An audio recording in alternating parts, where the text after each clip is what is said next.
دن ہوگا۔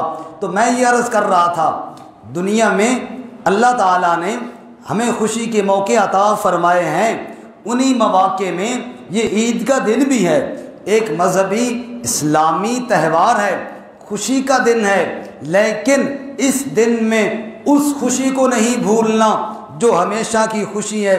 چونکہ وقت بڑا مختصر ہے، نماز عید انشاءاللہ اپنے ٹائم پر ہوگی، میں چند ایک احادیث جناب رسول اللہ صلی اللہ علیہ وسلم کے ارشادات آپ کو سناتا ہوں۔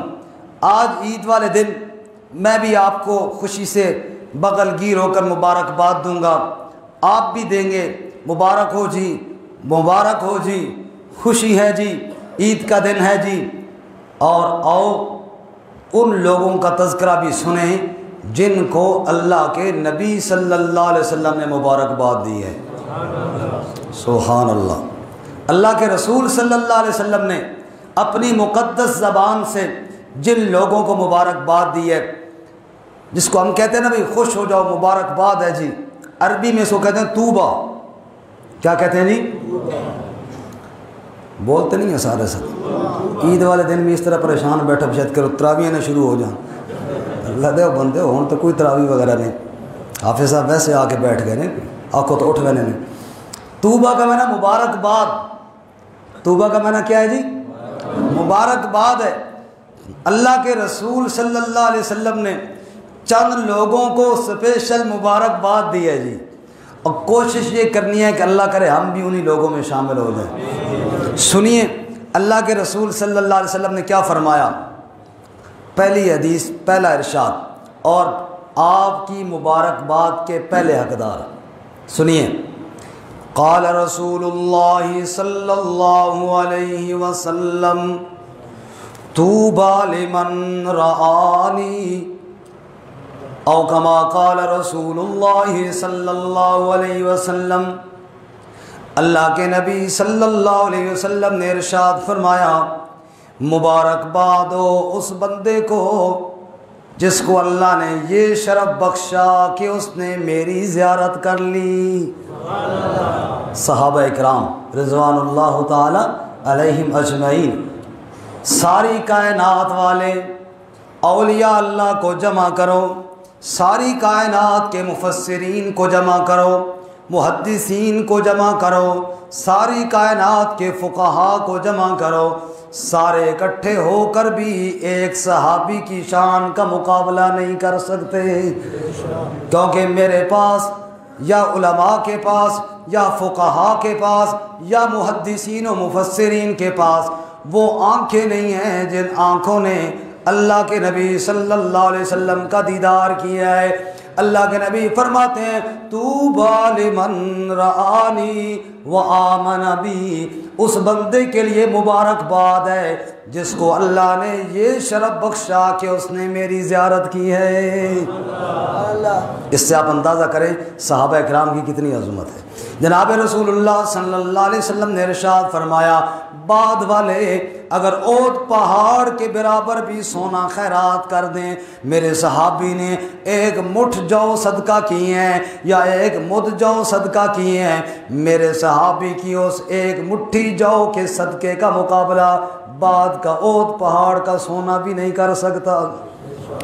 تو صحابہ اکرام مبارکباد کے مستحق ہے اللہ کے نبی صلی اللہ علیہ وسلم کے پہلے۔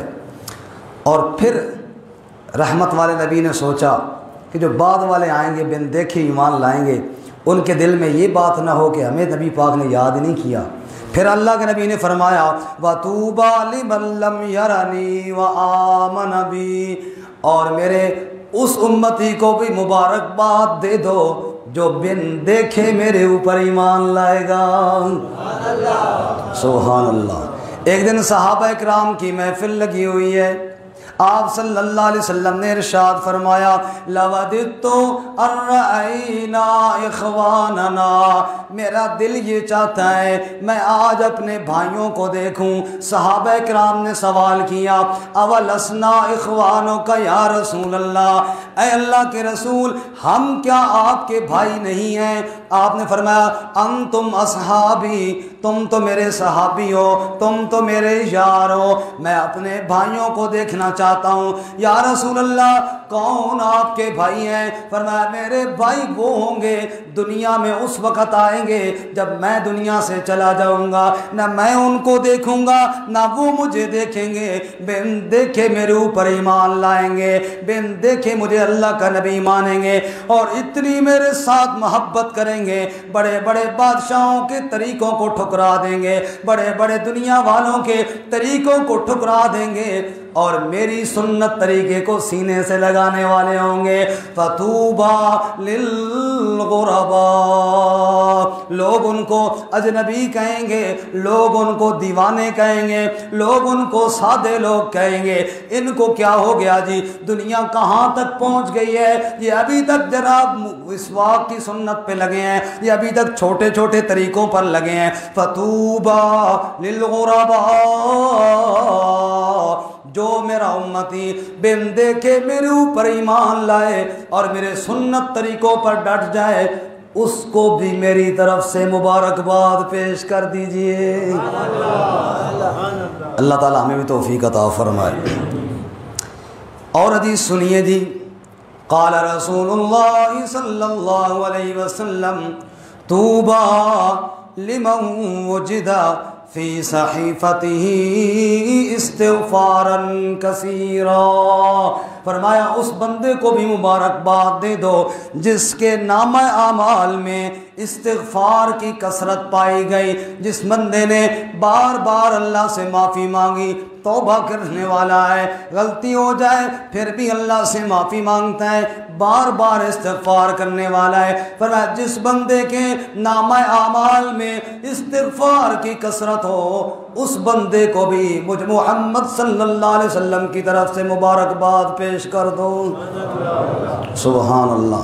میرے بھائیو، ہم کتنے گناہ کرتے ہیں، دن بھی گناہوں میں گزر جاتے ہیں، راتیں بھی گناہوں میں گزر جاتی ہیں، جلوت بھی گناہوں میں گزر جاتی ہیں، خلوت بھی گناہوں میں گزر جاتی ہیں۔ آؤ اپنے نبی کے حالات کو دیکھو، معصوم نبی کبھی گناہ کا ارادہ تک بھی نہیں کیا۔ اللہ کے نبی فرماتے ہیں میری امت کے لوگوں، میں ہر روز 100 بار اپنے اللہ سے استغفار کرتا ہوں۔ جس کے گناہ کوئی نہیں ہے وہ ایک دن میں 100 بار استغفار کرتا ہے۔ ہم کتنے گناہ کر چکے ہیں، کبھی استغفار کی طرف دھیان نہیں کیا۔ اللہ کے نبی صلی اللہ علیہ وسلم نے ارشاد فرمایا طوبى لمن وجد فی صحیفته استغفارا کثیرا، جس بندے کے نامہ اعمال میں استغفار کی کثرت ہو اس کو مبارکباد پیش کر دو۔ اس لیے رمضان کے روزے، میں نے رات بھی جگہ عرض کیا، رمضان کے روزے تراویح کی عبادت اور پھر کچھ نہ کچھ تلاوت کی توفیق اور صدقہ خیرات رمضان میں عام دنوں کی بنسبت تھوڑا زیادہ ہوتا ہے۔ عید والے دن بھی زیادہ ہو جائے تو کوئی حرج نہیں، مسجد کے چندے میں ذرا دل کھول کے حصہ ڈالیں۔ تو قدرتی بات ہے، انسان کے دل میں تھوڑا سا یہ خیال آ جاتا ہے کہ شاید میں نے بڑی عبادت کر لی جی، بادشاہ میں نے اتنے قرآن مجید مکمل کر لیے، میں نے جناب یہ تراویح پڑھ لی، یہ کیا اور وہ کیا۔ اپنی عبادت کو جب انسان بڑا سمجھ لیتا ہے نا، پھر استغفار کی طرف دھیان نہیں رہتا، پھر تو وہ سمجھتا ہے کہ میں نے بہت کچھ کر لیا ہے۔ اس بات سے اپنے آپ کو بچانا ہے کہ میں نے جناب یہ کیا اور میں نے اعتکاف کیا اور میں نے تراویح پڑھی اور میں نے قرآن سنایا اور میں نے قرآن سنا اور میں نے روزے رکھے، نہ، اپنے آپ کو کمزور سمجھو اور اپنے اللہ سے کمزوریوں کی معافی مانگو۔ جس نے استغفار کی وہ کیا ہو گیا؟ کامیاب ہو گیا۔ رسول اللہ صلی اللہ علیہ وسلم ساری رات کھڑے رہتے تھے اور پھر کہتے تھے اللہ لا اثنی ثناء علیک انت کما اثنیت علی نفسک، جس طرح تو اپنی تعریفیں آپ کر سکتا ہے نا، اس طرح میں محمد صلی اللہ علیہ وسلم نہیں کر سکا ہوں تیری تعریفیں۔ امت کو درس دیا، اپنی عبادات کو زیادہ نہ سمجھو بلکہ اپنی عبادات کو تھوڑا سمجھ کے اللہ سے استغفار کرو۔ اللہ نے عمل کی توفیق عطا فرمائے۔ اس کے بعد ایک اور سنی جی، جس میں اب ساتھی اکثر بعد میں آتے ہیں پھر موضوع کا پتہ نہیں چلتا، میں یہ عرض کر رہا ہوں، آج ہم ایک دوسرے کو مبارکباد دے رہے ہیں، چند وہ ارشادات اللہ کے نبی کی سنا رہا ہوں کہ جن بندوں کو اللہ کے نبی نے مبارکباد دی ہے۔ سبحان اللہ۔ طوبى لمن تواضع للہ۔ اللہ کے نبی صلی اللہ علیہ وسلم نے فرمایا اس بندے کو بھی مبارکباد دے دو جو اللہ کے لیے عاجزی اختیار کرنے والا ہے۔ تکبر اللہ تعالیٰ کو پسند نہیں ہے۔ جو آدمی بھی تکبر کرے گا اللہ اس کو ذلیل کریں گے۔ شیخ سعدی نے فرمایا تکبر عزازیل را خار کرد، بزندان لعنت گرفتار کرد۔ شیطان نے تکبر کیا، اللہ نے ہمیشہ کے لیے لعنت کے جال اور قید کے اندر اس کو گرفتار کر دیا، اور جتنے کوئی عاجزی اختیار کرے گا اتنی اللہ اس کو رفعت عطا فرمائیں گے۔ شیخ زکریا رحمۃ اللہ علیہ نے فرمایا جو چیز مارکیٹ میں شارٹ ہوتی ہے وہی چیز قیمتی ہوتی ہے۔ مارکیٹ میں جو چیز نہیں ملتی نا وہ مہنگی ہوتی ہے۔ اب فرماتے ہیں اللہ کے ہاں کون سی چیز نہیں ہے بھائی؟ اللہ کے ہاں تو ہر چیز کے خزانے ہیں، نہیں ہے تو اللہ کے ہاں عاجزی نہیں ہے۔ اللہ عاجزی سے پاک ہے۔ وَلَهُ الْكِبْرِيَاءُ فِي السَّمَاوَاتِ وَالْأَرْضِ، وہاں کبریائی ہی کبریائی ہے، وہاں بڑائی ہی بڑائی ہے، وہاں عاجزی کوئی نہیں، انکساری کوئی نہیں۔ اس لیے اللہ کے ہاں قیمت لگتی ہے تو پھر عاجزی کی قیمت لگتی ہے۔ جتنے کوئی عاجزی اختیار کرتا ہے نا اتنا ہی اللہ کے ہاں عزت پاتا ہے۔ شیخ سعدی کی بات پھر عرض کروں، فرمانے لگے ایک رات میں نے اور میرے والد صاحب نے پوری رات عبادت میں گزاری۔ کچھ لوگ وہ نہ اٹھے عبادت کے لیے، نفلوں کے لیے نہ اٹھے۔ میں نے سحری کے ٹائم والد صاحب سے کہا ان کو دیکھو سوئے پڑے ہیں ایسے جانوروں کی طرح، ہم تو ساری رات عبادت کرتے رہے۔ تو والد صاحب نے مجھے کہا بیٹا اگر تو بھی سو جاتا نا اس عبادت سے بہتر تھا جس عبادت کے بعد تیرے دل کے اندر بڑائی آ گئی اور دوسروں کی حقارت آ گئی۔ جی دوسروں کی حقارت نہیں کرنی بلکہ اپنے آپ کو سب سے عاجز اور کمزور سمجھنا ہے۔ اللہ کے نبی فرماتے ہیں طوبیٰ لمن تواضع للہ، جس نے رب کے لیے عاجزی اختیار کی ہے اس کو بھی میری طرف سے مبارکباد پیش کر دو۔ اور دنیا میں تو لوگوں کے سامنے بندہ عاجزی اختیار کر ہی لیتے، کسی سے کام پھنسا ہو کتنی خوشامد کر لیتے ہیں۔ دنیا کے مقصد کے لیے رب کے لیے عاجزی اختیار جس نے کی اس کو مبارکباد ہے۔ سبحان اللہ۔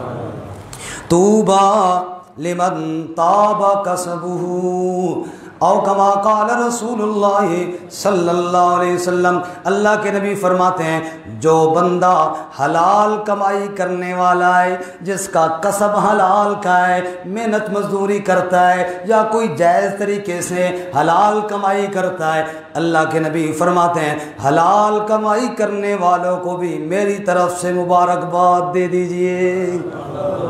جی اللہ رزق حلال عطا فرمائے، اللہ لقمہ حرام سے محفوظ فرمائے، دوسروں کے حق دبانے سے اللہ محفوظ فرمائے، دوسروں کا حق کھانے سے اللہ محفوظ فرمائے، سود کے پیسے سے اللہ محفوظ فرمائے، رشوت کے حرام مال سے اللہ محفوظ فرمائے، چوری اور دھوکے اور فراڈ کے مال سے اللہ محفوظ فرمائے۔ طوبیٰ فرمایا اس کو مبارکباد ہے جس کا کسب حلال کا ہے، اللہ ہمیں حلال کسب نصیب فرمائے۔ اور آخری بات، آخری حدیث، طوبیٰ لمن شغلہ عیب عن عیوب الناس، اس بندے کو بھی مبارکباد ہے جس کو اپنے عیب دوسروں کے عیب دیکھنے سے روک دیں۔ اپنے عیب دیکھتا ہے، میرے اندر یہ بیماری ہے، میرے اندر یہ غلطی ہے، میرے اندر یہ قصور ہے، دوسروں کو برا کہنے سے رک جاتا ہے۔ میں کیا ہوں، میں اپنی اصلاح کروں، دوسروں کے پیچھے باتیں کرنے کی کیا ضرورت ہے۔ اللہ کے نبی صلی اللہ علیہ وسلم فرماتے ہیں جو دوسروں کے عیبوں سے رک گیا ہے اپنے عیب ڈھونڈنا شروع کر دے، اس بندے کو بھی میری طرف سے مبارکباد پیش کر دیجئے۔ اللہ تعالیٰ ہمیں نصیب فرمائیے توفیق۔ دوسروں کے عیبوں کے پیچھے پڑنے کی کیا ضرورت ہے؟ فرمایا لا تقف ما لیس لک بھی، کمران سے بھی پنکھے چلا دیں ساتھی، گرمی ہو رہی ہے۔ لا تقف ما لیس لک بعلم، فرمایا جس لوگوں کے عیبوں کے پیچھے مت پڑو۔ ان السمع والبصر والفؤاد کل اولئک کان عنہ مسئولا، یہ آنکھ یہ بھائی باقی میری طرف دیکھ رہے ہیں، وہ چلانے والے چلا رہے ہیں سارے ادھر دیکھ رہے ہیں، انشاءاللہ چلے گا تو آپ کو ہوا کے ذریعے پتہ چل جائے گا کہ چل گیا ہے۔ توجہ میری طرف رہے جی۔ فرمایا کہ لا تقف ما ليس لك به ان السمع والبصر والفؤاد كل اولئک کان عنہ مسئولا. یہ دل، یہ آنکھیں، یہ کان، ان کے بارے میں تجھ سے پوچھا جائے گا. یہ مت استعمال کر دوسروں کو عیبوں کے لیے، یہ اللہ تعالیٰ کی رضا کے لیے اپنے عیب تلاش کر. اور آخر میں ایک عالم نے، میں نے کل عصر کے ٹائم بھی عرض کیا تھا، 4 نصیحتیں کی ہیں، بس 2 منٹوں میں سنا کے بعد ختم کرتا ہوں، ٹائم پورا ہو گیا. فرماتے ہیں رمضان کے اختتام پر قرآن کی 4 نصیحتیں، یہ آپ سب یاد کر کے اٹھیں گے. رمضان کے اختتام پر قرآن کی کتنی نصیحتیں؟ 4 نصیحتیں. پہلی نصیحت اللہ تعالیٰ فرماتے ہیں وَلَا تَكُونُوا كَالَّتِي نَقَضَتْ غَزْلَهَا مِن بَعْدِ قُوَّةٍ أَنْكَاثًا. مکہ میں ایک عورت تھی جو سوت کاٹتی تھی چرخے پر، اور جب وہ تیار ہو جاتا، شام کے ٹائم بیچاری دیوانی تھی، وہ سارا توڑ کر ٹکڑے ٹکڑے کر دیتی، محنت سارے دن کی ضائع کر دیتی. اللہ تعالیٰ نے فرمایا لا تکونوا کاللتی، اس عورت کی طرح نہ ہو جانا جو پگلی سارا دن محنت کر کے شام کو اپنی محنت ضائع کر دیتی ہے. پورے رمضان کے روزے رکھے، قرآن پاک کی تلاوت کی، اور نوافل پڑھے، اور عبادات کی، اور عید کا دن آیا، او جی آج تو خوشی کا دن ہے، آج تو کوئی پابندی نہیں ہے، ساری پابندیاں توڑ دیں اور فحاشی اور عریانی کی طرف چلے گئے. پھر خوشی کا دن ہے جو عیاشی کرنی ہے، حتیٰ کہ فرض نماز بھی چھوڑ دی. اللہ تعالیٰ فرماتے ہیں اس عورت کی طرح نہ ہو جانا جس نے اپنا کاتا ہوا سوت برباد کیا تھا. تم بھی ایسے نہ ہو جانا کہیں اپنے پورے رمضان کی محنت ضائع نہ کر دینا. دوسری نصیحت قرآن کی وَاعْبُدْ رَبَّكَ حَتَّى يَأْتِيَكَ الْيَقِينُ، عبادت رب کی اس وقت تک جاری رکھو جب تک موت نہ آ جائے. اور ہمارے یہاں شوال کا چاند ہوا، عید کی نماز پڑھی، مسجدیں خالی ہو گئی. فرمایا نہ، موت تک عبادت جاری رکھنی ہے. نماز کی چھٹی نہیں ہوئی، رمضان کے روزے ختم ہوئی ہیں لیکن نماز کی چھٹی ابھی تک نہیں ہوئی. کب تک؟ موت تک اللہ تعالیٰ کی عبادت جاری رکھنی ہے. جب تک جسم میں جان ہے نماز نہیں چھوڑنی. آج نیت کرو سارے انشاءاللہ. اور تیسری چیز لئن شکرتم لازیدنکم، فرمایا شکر کرو گے اللہ نعمتوں میں اضافہ کرے گا. جس اللہ نے نماز کی توفیق دی، روزوں کی توفیق دی، عبادات کی توفیق دی، اس عبادت پر شکر ادا کرو، اللہ مزید توفیق عطا فرمائے. کہو الحمدللہ. اور ناشکری کرو گے پھر اللہ کی پکڑی بڑی سخت ہے. اور چوتھی نصیحت قرآن کی ربنا تقبل منا انک انت السمیع العلیم. عبادت کے بعد بجائے اس کے کہ بندہ اپنے آپ کو بڑا سمجھے، بلکہ عاجز بن کر رب کے سامنے قبولیت کی دعا کرے. اور حضرت مولانا احمد علی لاہوری رحمۃ اللہ علیہ ایک بزرگ گزرے ہیں، وہ فرماتے ہیں مجھ سے اگر کوئی پوچھے کہ کیا حکم ہے اللہ کا اور کیا ہم نے کرنا ہے اور کیا کرنا چاہیے، تو میں 3 لفظوں میں بتاؤں گا کہ اللہ کو راضی کرو عبادت کے ذریعے، اللہ کے نبی کو خوش کرو اطاعت کے ذریعے، اور مخلوق خدا کو راضی کرو خدمت کے ذریعے. یہ 3 باتیں یاد رکھو. عبادت کس کی کرنی ہے؟ اللہ. اس کی عبادت میں کوئی شریک نہیں ہے، نہ کوئی چھوٹا نہ کوئی بڑا، وحدہ لا شریک ہے، لا الہ الا اللہ. اور اطاعت حضرت محمد الرسول اللہ صلی اللہ علیہ وسلم کی کرنی ہے. آپ کی سنت طریقے کے اندر ہی عزت اور کامیابی ہے. اور اللہ کی مخلوق کی خدمت کرنی ہے، پڑوسیوں کے ساتھ حسن سلوک، رشتہ داروں کے ساتھ حسن سلوک. اور عید کا دن ہے، غریبوں مسکینوں کی چپکے سے خفیہ خدمت کر دینا، یہ اللہ کو بڑا پسند ہے. اور اللہ اپنے عرش کا سایہ نصیب فرمائیں گے اس بندے کو جس نے خفیہ طور پر صدقہ کیا. اللہ تعالیٰ عمل کی توفیق عطا فرمائے. جو کہا سنا اللہ تعالیٰ قبول فرمائے. آخر میں چونکہ عید کی نماز سال بعد آتی ہے تو بہت ساتھی طریقہ بھول جاتے ہیں، میں ایک دفعہ دہرا رہا ہوں. 2 رکعت نماز پڑھیں گے اور ان میں 6 زائد تکبیریں ہوں گی جو واجب ہیں. پہلی رکعت میں جب ہم ثنا پڑھ لیں گے، سورۃ الفاتحہ پڑھنے سے پہلے 3 دفعہ تکبیر کہیں گے اللہ اکبر اور ہاتھوں کو چھوڑ دیں گے، پھر اللہ اکبر کہیں گے، پھر ہاتھوں کو چھوڑ دیں گے، پھر تیسری دفعہ اللہ اکبر کہہ کے ہاتھوں کو باندھ لیں گے۔ یہ 3 تکبیریں ہو گئی پہلی رکعت میں۔ پھر اس کے بعد امام سورہ فاتحہ پڑھے گا، پھر سورت پڑھے گا، پھر رکوع سجدہ جیسے ہر روز ہوتا ہے اسی طرح ہوگا۔ پھر دوسری رکعت کے لیے امام اٹھے گا تو پہلے سورۃ الفاتحہ پڑھے گا، پھر اگلی سورت پڑھے گا، پھر جب رکوع میں جانا ہے تو رکوع میں جانے سے پہلے پھر 3 تکبیریں کہنی ہیں، اللہ اکبر، پھر ہاتھوں کو چھوڑنا ہے، پھر اللہ اکبر کہہ کے چھوڑنا ہے، پھر تیسری دفعہ بھی اللہ اکبر کہہ کے ہاتھوں کو چھوڑنا ہے۔ 3 تکبیریں فالتو یہ پوری ہو جائیں گی اور چوتھی تکبیر کے بعد رکوع میں چلے جانا ہے۔ سمجھ آ گئی جی؟ اللہ تعالیٰ عمل کی توفیق عطا فرمائے۔